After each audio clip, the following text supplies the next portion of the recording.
টাকাটা তুমি তুমি আমার ওই সেলাই মেশিনের উপরে রাখা পার্সে থেকে নিয়েছো, তাই না? আমি মেয়েকে ডাক্তার দেখাবো বলে টাকাটা ধার করে নিয়ে এসেছিলাম। এখন আমি কি করব? শোনো, জ্বর হলে ওষুধ খায়, ও এমনি এমনি ঠিক হয়ে যাবে। মানুষ না অন্য কিছু? এই পুরো টাকাটা তো আর তোমার এই মদ খেতে লাগেনি। বাকি টাকাটা তুমি আমাকে ফেরত দাও, ফেরত দাও বলছি। ওই টাকা জুয়া খেলে আর মদের ধার শোধ করে চলে এসেছে। হে ভগবান, এখন আমি কি করব? আমি কি করে মেয়ের ডাক্তার দেখাবো?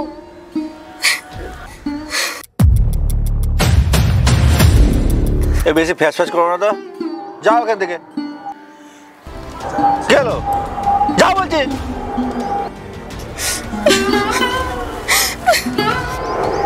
আবার মাল খাওয়ার নেশাটা একবার চুটকি দিল।